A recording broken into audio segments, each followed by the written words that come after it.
switching it up a little bit. I think we're starting with Jeff now. Given the lack of activities for children and teens in our town, what are your thoughts on pursuing the establishment of organizations like the Boys and Girls Club of America that would offer after-school programs and other activities?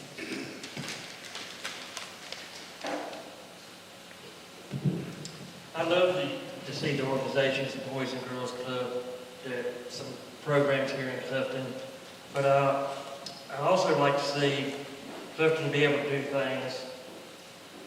I know it's a long shot for a pool, splash park for the kids, trampoline pad I like to see for the kids. I work around a lot of kids in my time at school, about 600 a year, and I hear what they say they want.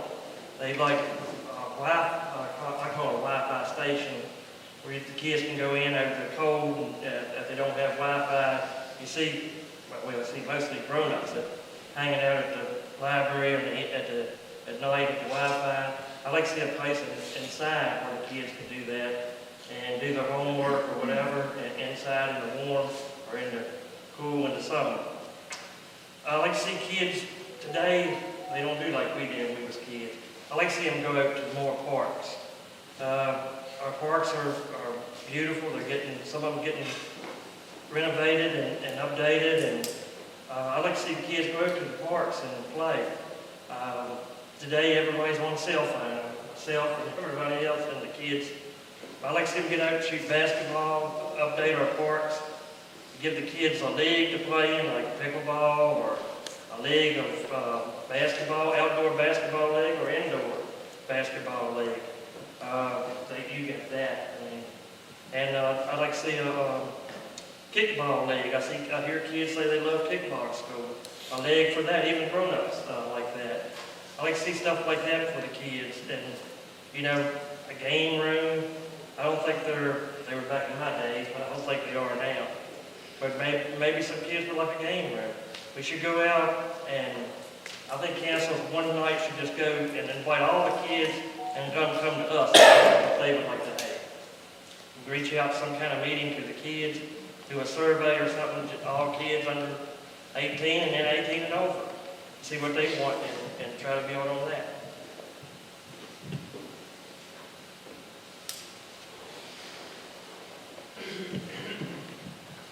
It goes back to population again. When you're building stuff for children, my wife always reminds me of the roller skating rink.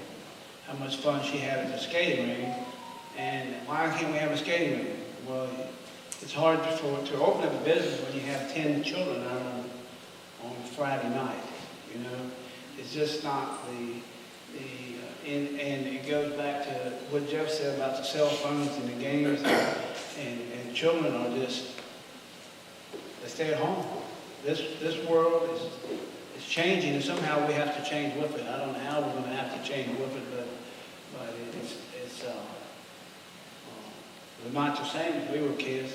I mean, we built tree houses, went fishing, went swimming by ourselves. Mom put you out the house at 6 o'clock in the morning. You showed back up at 12, eat lunch on the back porch. You didn't come home to 5. You know, that's the way it was. It's not like that anymore. I don't know what the answer is. I have no idea what would be the answer. But I know when you go to invest in money and you don't have the support, it's very hard. It's very hard to do anything. I was just on Montford the other day, and they had the splash park. They got a splash park over there. And they had 10 or 15 children there, but it wasn't 50. You know, it wasn't 50 like you like to see. You know, they put the board at population 3,400. How many children is that? How many children is in 3,400 to do anything with children? We just finished our vacation Bible school. We had 25 children there for a week every day. And they loved it. They loved it, you know, but it has to be an answer somewhere. Okay, I think that Boys clubs and girls clubs are a great idea. I do believe we don't have the population to support those particular organizations. However, I know we have a very active Boy Scout troop here who does amazing things. I haven't seen a whole lot of Girl Scouts, but I'm pretty sure we've got some Girl Scouts out here. Something that I think that would really help with the kids today, because it is very different than when we were growing up. Everybody's connected to a computer, including all their schoolwork is done on a computer. So kind of falling in line with some other projects that we're working on for the town, for instance, the Jefferson School. When that school is redone, one of the things that we're trying to work into that plan is a cyber cafe for kids, where they can go and be tutored, possibly tutored by high school students. Younger students could be tutored by high school students. They'll have access to high-speed internet that they may not have access to at home. And it's even if they're getting there, their homework's done, they want to play a game on the computer under supervision of an adult, is something they can do. But honestly, I think that's the kind of thing that our population could support, and we need. These kids do. Some of these kids do need those kind of resources. I think it would be awesome if they would be willing to establish here. I don't think you can ever have enough programs for the development of young people. Like Debbie alluded to, and I don't know if it was Chuck's idea or the studies that were done on the Jefferson School, but like I said, it's already been a thought and process there. Well, I agree with one thing wholeheartedly. The youth of today is extremely different than the youth of yesterday. All of us are really on a different level of what we liked to do when we were young than what they are today. So one of the things that I have talked several times about, and I've actually reached out to a couple of folks about and haven't had any really takers yet, but I'd like to identify some of the youth leaders in the community and have them come and talk to us. Sit down and talk to council, talk to me, and talk, or whoever they're comfortable with. Members of this community gathering meeting, and say, these are the activities that we would like to see.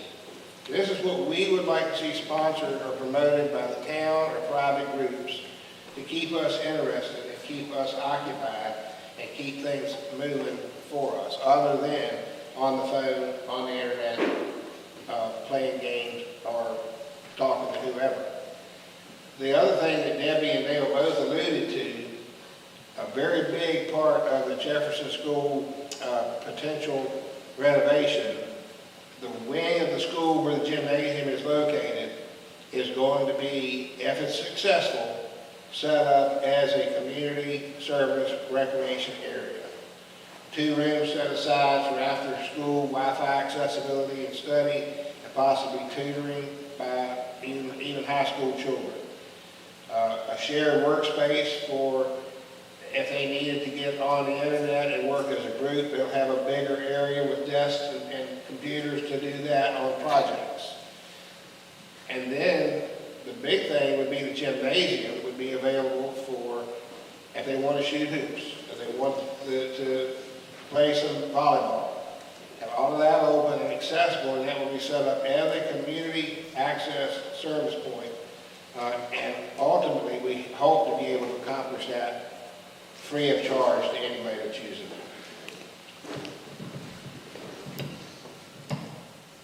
One more? Okay. One more. So I think we're on to, is Shorty the next one to start? Okay, so since the first meeting of the community gatherings, community development has been discussed as a top priority, and there is a dire need for a person dedicated to that task. When does council intend to fill the position of community development director? I can't answer that. I don't know. You'd have to ask Chuck.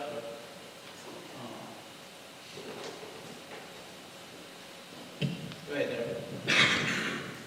Okay, a community development director, I've actually Googled it to see how many small towns, population of 3,500 or less, actually pay a community development director. And I didn't find anything, not that it doesn't exist, it's just it wasn't readily available in the research that I did. What I can tell you is, it does cost money to hire somebody to do that type of a job. And we are a very small town. We do have a lot of potential here. But you know, we have this wonderful town manager who gets creative, and whether you all realize or no, Hill Studios, realize it or not, Hill Studios is acting as a community development director for our town. They're doing a great job at that. So we may not actually have somebody sitting in a position designated as a community development director and getting paid as such. We do have Hill Studios, who has been working with us for quite a while now, and they are acting as our community development directors.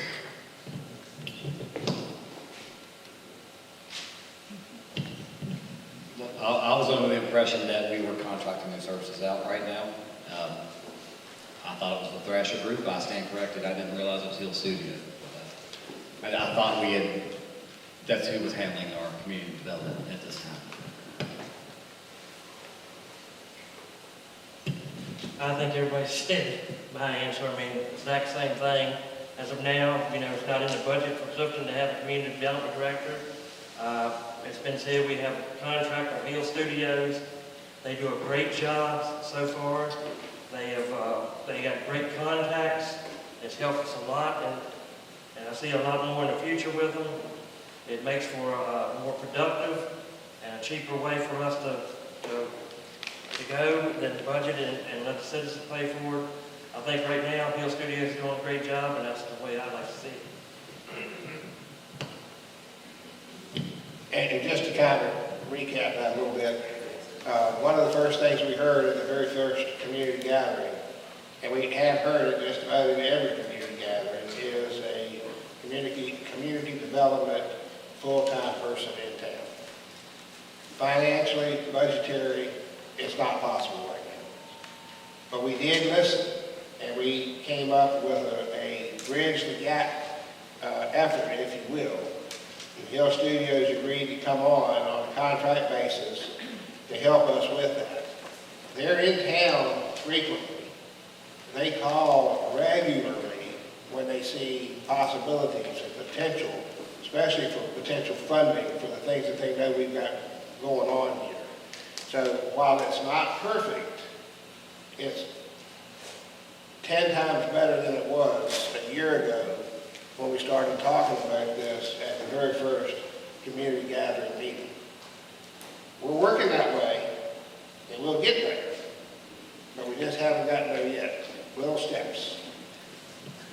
I think we're finished with the prepared questions. Well, no. No? No, actually, we're not. Jeff, do you have to close the meeting or can I help now? I guess so. Okay, you can close. Can't hear you. I was just telling Jeff to close the meeting before I call. I need a motion to adjourn the meeting. So, I hear a second? Second. Vote. Taylor back. I didn't see her. I'm here. Councilman Wagner? yes. Councilman Wilk? Yes.